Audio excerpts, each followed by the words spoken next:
तुम्हें तो ऐसी भयानक मौत दूंगा कि तुम्हारी लाश के पास डरकर पाकिस्तान के चील कौवे भी नहीं आएंगे। मौत के सौदागरों को मौत की धमकी देता है। अरे हम जहाँ कहते हैं ये मौत की तवायफ उसी के घर मुचरा करती है। हिंदुस्तानी सिर्फ बोलने से नहीं होता। हम वो बुज़दिल नहीं जो धोखे से वार करे। हिंदुस्तानी शेर तो भेड़ियों के मान में घुसकर उनका शिकार करते हैं। जिगरा होना चाहिए, हिम्मत। तुम्हें ऐसे ला के दिखाओ। हलाल करते वक्त बकरों के छटपटाने से उनके ताकत का अंदाजा लगता है। आज तुम्हें भी छटपटाने का मौका दिया जाएगा। हलाल तो तू होगा हिंदुस्तानी काफिर। हम तो तुझे ऐसा हलाल करेंगे कि छटपटाने का वक्त भी नहीं मिलेगा।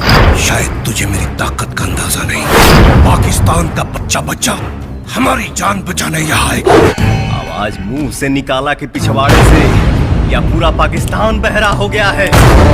आज दुनिया के सामने बार मैं तुम्हें ऐसी मौत दूंगा कि तुम्हारी मौत को लाइव देख के जिहाद जिहाद के नाम पर उछलने वालों की रूह कांप जाएगी।